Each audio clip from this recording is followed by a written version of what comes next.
Assalamualaikum warahmatullahi wabarakatuh. Perkenalkan, nama saya Mutfa Fatimah dari Program Studi Pendidikan Sosiologi Fakultas Ilmu Sosial Universitas Negeri Jakarta.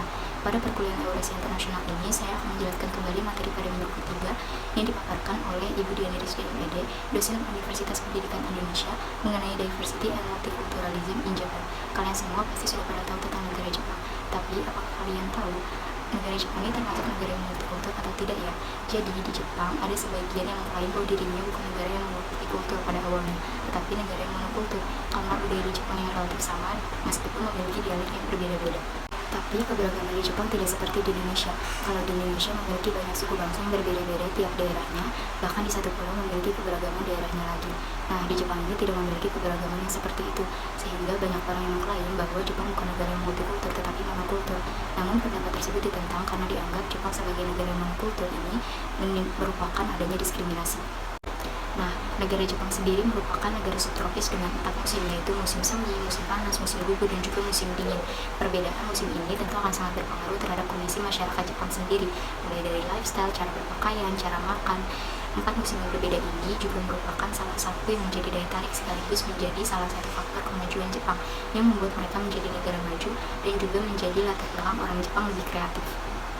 Untuk wilayah negara Jepang sendiri bentuknya memanjang dan besar kepulauannya tidak lebih besar dari Sumatera, yaitu 378.000 km yang hanya sebagian kecil dari Indonesia.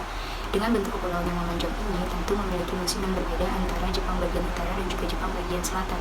Suhu udaranya berbeda, sehingga pada saat musim sakura mekar pun waktu mekarnya juga berbeda antara Jepang bagian utara dan juga Jepang bagian selatan.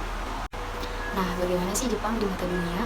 Jepang sendiri terkenal dengan sebutan sebagai negara sakura, tapi kalian tahu nggak fakta tentang sakura itu apa?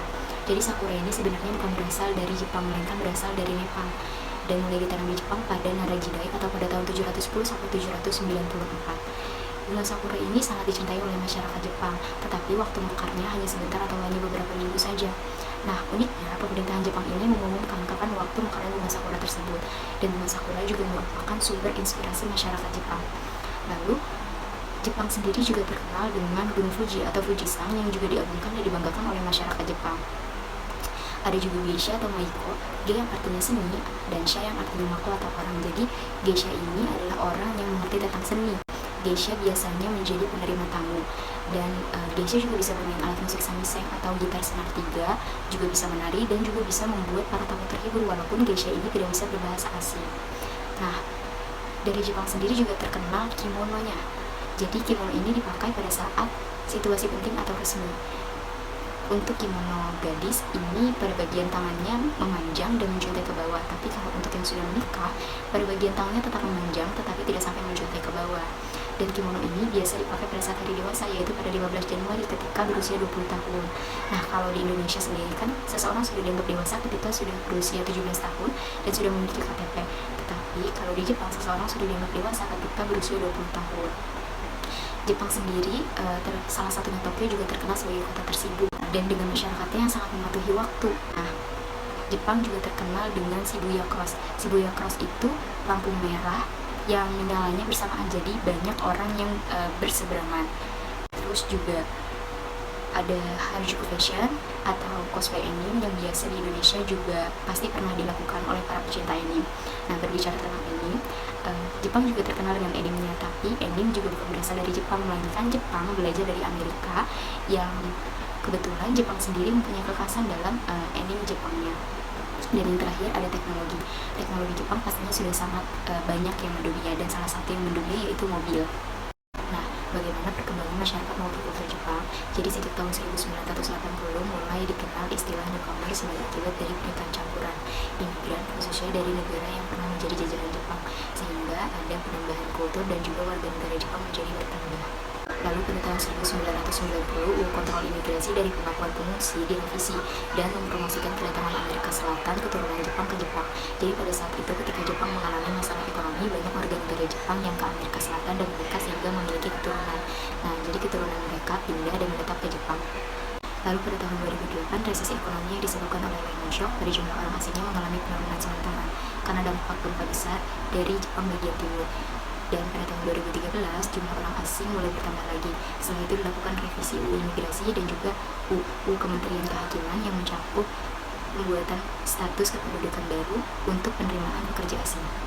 Jadi sekarang Jepang mengalami aging society di mana angka kelahiran atau jumlah anak semakin sedikit dan lansia semakin banyak akibat dari baby boom dan lifestyle Jepang yang bisa dibilang sangat bagus.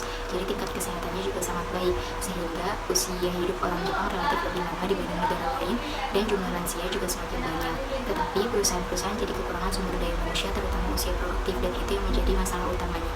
Nah, multikulturalisme sendiri yaitu pandangan, kesadaran, dan sikap yang mengajarkan pentingnya penerimaan terhadap realitas keberagaman budaya dan nilai-nilainya, suku dan keagamaan yang eksis dalam kehidupan masyarakat demi terwujudnya kedamaian, stabilitas, dan juga toleransi, sehingga realitas keberagaman bukan termasuk ancaman tetapi potensi nasional. Adapun urgensi multikulturalisme atau penyebabnya, yaitu yang pertama disparitas kondisi sosial dan budaya akibat kemajuan teknologi, yang kedua mobilitas penduduk yang menyebabkan asimilasi akulturasi budaya, yang ketiga rendahnya literasi mengenal keberagaman, pluralitas, dan wawasan Nusantara, yang keempat keberagaman konflik sara baik yang berniat langsung ataupun melalui medsos, dan yang kelima intoleransi, ekstremisme, dan juga xenocentrisme. Selain itu, pendidikan pemahaman budaya internasional juga sangat diperlukan kepada anak-anak yang tidak mengenal budaya asing, yang baru kembali dari luar negeri, dan juga yang berasal dari keluarga campuran agar mereka memahami keberagaman dan juga memahami perbedaan. Adapun latar belakang kenapa perlu diberikannya pendidikan pemahaman budaya internasional. Yang pertama, izinnya atau bullying. Penyebabnya karena hanya memandang orang lain sebagai benda atau material dan tidak ada pemahaman tentang orang lain sebagai manusia. Yang kedua, kondisi masyarakat dengan keberagaman, nilai dan cara pandang.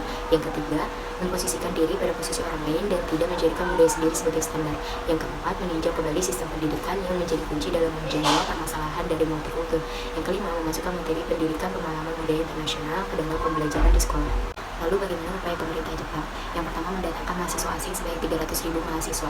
Yang kedua, diplomasi budaya oleh Kementerian Luar Negeri Jepang dan berbagai kementerian, seperti mengundang wartawan dan reporter yang tertarik pada anime. Yang ketiga, melirik sektor pariwisata, yaitu dengan promosi, mendirikan tempat ibadah, dan mempelajari halal food, karena kebanyakan wisatawan yang datang ke Jepang adalah seorang muslim.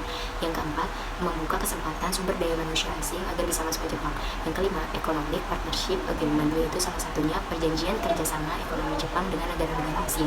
Jadi kesimpulannya, Jepang merupakan negara yang multikultur yang diakibatkan oleh banyaknya imigran dan juga para keturunan Jepang yang datang serta menetap ke Jepang dengan membawa budaya baru dari negara sebelumnya.